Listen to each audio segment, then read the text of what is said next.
Hello everyone, in this video I want to show you how you can use the payment function to calculate time value of money problems.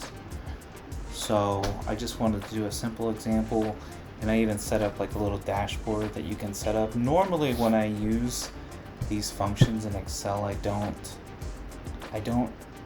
just plug the numbers right into the formula. I like to build like a little dashboard like this so that I can see all my numbers, and then within the formula I can select these cells as my inputs. It's just cleaner, and if I go through the trouble of actually using that function, I would rather have a little dashboard that I can reuse for another problem or something else that I want to figure out.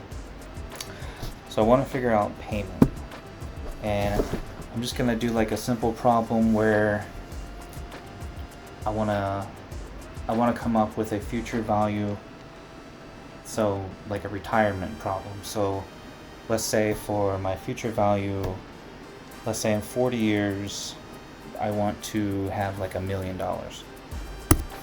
Say on top of Social Security and any other money that I may have from, or any other income, I want to come up with I want to have $1 million, and I need to know what the payments have to be quarterly to get to that $1 million at let's say like 10%, so quarterly. So if we're doing this quarterly, we're gonna have to, let's see, 40 periods that we're gonna have. It's gonna be 40, oh gosh, I'm using one hand here, 40 times 4, so that's 160 periods. And for interest, at 10% interest, if we are compounding quarterly, we're gonna have to divide 10% by 4, so that'll give us 2.5%. Now, I don't need a present value because right now I have no money. I haven't saved anything yet, so there's nothing for present value to calculate. I mean, you can't calculate it, it doesn't exist. So I'm just left with trying to find the payment. So I just have to type in the formula, PMT. I'll select it from the list.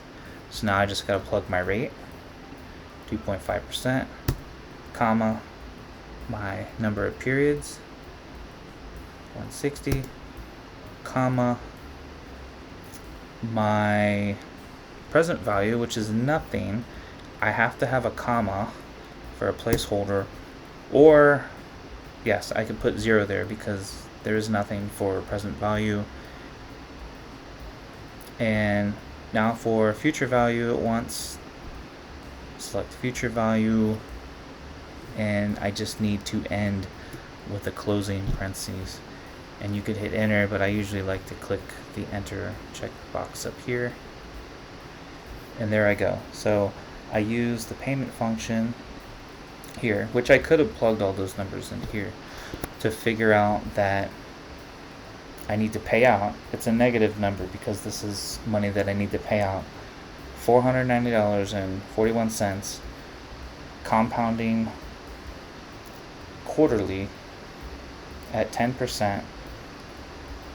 I have to pay that much out to get to my $1 million goals for that long period of 40 years. So that's just one example of how you can use the payment function to figure out time value of money problems. And there's, gosh, who wants to really talk about retirement if you don't? Well, I mean, it's probably good to talk about it early, but I mean, there's a lot of different other types of problems where you can figure out payments, like car loans, figure out mortgage payments. But yeah, you can do this all within Excel, and I suggest setting up a dashboard just so you can kind of have a visualization of all the data. All right, thanks for watching.